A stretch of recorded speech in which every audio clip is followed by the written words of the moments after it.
Hi అండి. Summer వచ్చేసింది కదా! సమ్మర్ అంటేనే మామిడికాయలు కదండీ! ఇప్పుడు మనం మామిడికాయలతో రెసిపీస్ చేసుకోకపోతే ఎలా?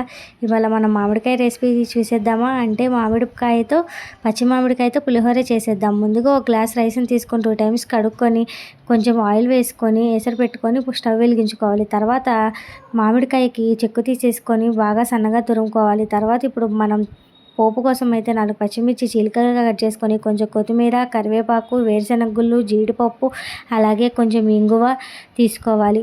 ముందుగా మనం బాండీ పెట్టుకొని అందులో కొంచెం ఒక 2 టేబుల్ స్పూన్స్ ఆయిల్ వేసుకొని, పోపు దినుసులు వేసుకొని బాగా వేపుకున్న తర్వాత వేరుశనగ గుళ్ళు, జీడిపప్పు, ఎండుమిర్చి, పచ్చిమిర్చి, అలాగే కరివేపాకు, కొంచెం ఇంగువ వేసుకొని బాగా కలుపుకున్న తర్వాత ఉడికించిన రైస్‌లో కొంచెం ఉప్పు, పచ్చి మామిడికాయ తురుమును కూడా వేసుకొని కలుపుకోవాలి.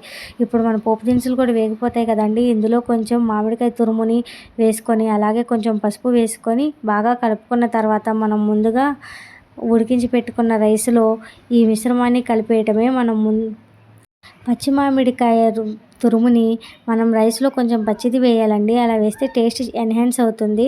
ఇలాగే మనం ఒక 2 మినిట్స్ తాలింపుని మగ్గించుకున్న తర్వాత రైస్‌లో వేసి కలిపేస్తే టేస్ట్ అయితే చాలా బాగుంటుంది. మీరు ఒకసారి ట్రై చేయండి. రెసిపీ ఎలా వచ్చిందో చెప్పండి. మీకు గనుక మన వీడియోస్ నచ్చినట్లయితే ప్లీజ్ లైక్ చేసి సబ్స్క్రైబ్ చేయండి. మన ఛానల్‌కి సపోర్ట్ చేయండి. Thanks for watching my video. See you in next video. Thank you. Bye.